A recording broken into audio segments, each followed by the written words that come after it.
श्री स्वामी समर्थ बच्चों, hope all good. Today we will gonna start about stamen, microsporangium and pollen grain. तो आप देखेंगे एक डायग्राम दिया हुआ है नीचे, जो इस स्टेमेन के दो पार्ट्स के बारे में बताएगा, जैसे long and slender stock called filament. जो चीज डंडा जैसी दिख रही है या जो ज्यादा पोर्शन होल्ड करे हुए उसको क्या बोलेंगे? Filament. And the ternary and terminal generally bilobed structure called anther. और जो बायलॉब है मतलब जिसमें दो लोब है उसको क्या बोलेंगे? एंथर बोलेंगे। स्टेमेन के दो पार्ट है, पहला है फिलामेंट, दूसरा है एंथर। स्टेमेन के कितने पार्ट्स है? दो पार्ट्स है, पहला है फिलामेंट, दूसरा है एंथर। इसकी निमोनिक बना सकते हैं सफा, SFA। Next, the proximal end of filament is attached to thalamus और petal of the flower. Proximal मतलब पृष्ठ भाग, आगे वाला भाग।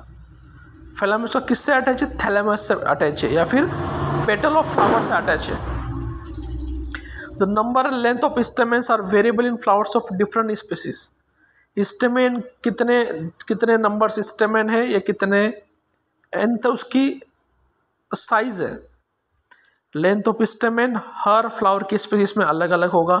किसी में स्टेमेन बड़ा होगा, किसी में स्टेमेन छोटा होगा। ठीक है, एक प्रैक्टिकल कंक्लूजन दिया हुआ है नेक्स्ट, जो कि आवश्यकता नहीं है पढ़ने की। Next, a typical angiosperm anther is bilobed with each lobe having two theca that is there dithecous. Typical angiosperm anther bilobed है जिसके दो लोब है, हर लोब में दो थिका, इसलिए उसको डायथिकस बोलेंगे। Next, bilobed nature of anther is very distinct in transverse section of anther. जो बायलॉब नेचर है उसकी जो प्रकृति है ट्रांसवर्स सेक्शन में अलग दिखेगी। Next, the anther is four sided tetragonal structure consisting of four microsporangia. Anther चार साइड मतलब टेट्रागोनल स्ट्रक्चर है, कंसिस्ट ऑफ फोर माइक्रोस्पोरेंजिया। इसमें माइक्रोस्पोरेंजिया कितने रहेंगे? चार माइक्रोस्पोरेंजिया रहेंगे, located at the corners, two in each lobe, जो कि कॉर्नर में लोकेटेड रहेंगे, हर लॉब में दो रहेंगे। ठीक है, the microsporangia develop further and become pollen sac. Microsporangia किस में डेवलप होंगे? Pollen sac. अगर माइक्रोस्पोरेंजिया पोलन सेक में डेवलप हो गया, अगर नहीं याद हो पा रहा है तो इसका निमोनिक बनाएंगे MP। मतलब माइक्रोस्पोरेंजिया स्टैंड फॉर यम, और ये किस में जाएगा? पोलन सेक में, MP। आगे, they extend longitudinally all through the length of anther and are pack with pollen grains, और पोलन ग्रेन के साथ पैक हो जाएंगे। ठीक है, structure of microsporangium in transverse section typical microsporangium appears a new circular in outline। ठीक है, आगे बढ़ते। It is generally surrounded by four wall layers। चार लेयर रहेगी सराउंडेड। ठीक है, पढ़ेंगे epidermis, endothecium, middle layer and tapetum. इसका निमोनिक बनाए, अगर नहीं याद कर पा रहे हो तो EEMT। EEMT। E stands for epidermis, second E stand for endothelium, then M stand for middle layer and T for tapetum। The outer three wall layers perform the function of protection। जो बाहर की तीन layer से वो protection का काम करेगी, and help in dehiscence of anther to release the pollen, और पोलन रिलीज में हेल्प करेगी। The innermost wall layer is tapetum. अंदर की लेयर को बोलेंगे टेपेटम। वो अभी उसका फंक्शन क्या है? It nourishes the developing pollen grain. जो बनने वाला पोलन ग्रेन उसको नरिश करेगी। Cells of tapetum possess dense cytoplasm। Cells of tapetum possess dense cytoplasm। इसकी जो सेल्स है टेपेटम को, उसमें साइटोप्लाज्म डेंस रहेगा, and generally have more than one nucleus, और एक से ज्यादा न्यूक्लियस रहेगा। When the anther is young, जब एंथर यंग होगा, group of compactly arranged homogeneous cells called the sporogenous tissue occupies the center of each microsporangium। Now next, microsporogenesis। As anther develops, जैसे ही anther develop होता है, cells of sporogenous tissue undergo meiotic divisions to form microspore tetrad. जो sporogenous tissue है उसका meiotic division होगा, उसके बाद ये बनेंगे माइक्रोस्पोर टेट्राइड्स। अभी, as each cell of the sporogenous tissue is capable of giving rising to microspore tetrad. Sporogenous tissue, उसकी हर एक सेल एक नया माइक्रोस्पोर टेट्राइड बना सकती है। प्रीवियस क्लासेस में आपने पढ़ाई होगा।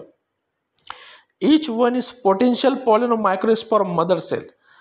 पहले ही बोला अपन ने कि हर सेल स्पोरोजेनस टिश्यू की एक नया माइक्रोस्पोर टेट्राड बनाएगा। तो हर एक सेल क्या हुआ, पोटेंशियल पोलन हुआ या माइक्रोस्पोर मदर सेल हुआ, हर एक सेल एक मदर की तरह काम कर रहा है, क्योंकि हर सेल से एक नया माइक्रोस्पोर टेट्राड बन रहा है।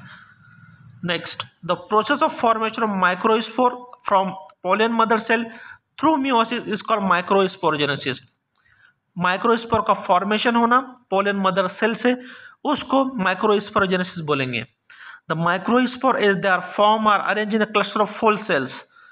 एक क्लस्टर मतलब एक गुच्छा, एक ग्रुप बनेगा 4 सेल का, उसको माइक्रोस्पोर टेट्राड बोलेंगे। Is the anther mature and dehydrate, जिससे ये एंथर मैच्योर होगा, डिहाइड्रेट उसके वाटर लॉस हो जाएगा। ठीक है, तो microspore dissociate from each other, एक दूसरे से माइक्रोस्पोर अलग हो जाएंगे, डिसोसिएट मतलब भिन्न भिन्न हो जाएंगे, and develop into pollen grain, उनका निर्माण पोलन ग्रेन में हो जाएगा। Inside each microsporangium, several thousands of microspores or pollen grains are formed that are released with the dehiscence of anther. Now pollen grain. Pollen grain represent male gametophyte. Pollen grain male gametophyte की तरह काम करेगा। बाकी एक American एक experiment दिया हुआ है, उसकी कोई आवश्यकता नहीं है। Next, pollen grain generally are spherical, measuring about 25 to 50 micrometer in diameter. Pollen grain का डायमीटर होगा 25 से 50 micrometre. It is prominent 2 layer wall, 2 layer wall रहेगी। The hard outer layer is called exine, बाहर की लेयर होगी exine. Is made up of sporopollenin, जो कि sporopollenin से बनी है, which is one of the most resistant organic material known. It can withstand high temperature, strong acid and alkaline.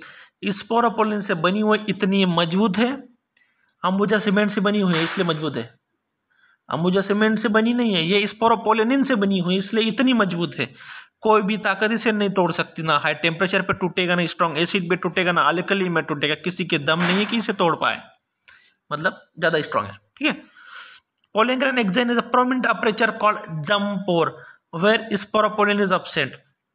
Pollen grain में एक अपर्चर होता है जहां स्पोरोपोलिन नहीं होता, स्पोरोपोलिन एब्सेंट है, वहां नहीं है।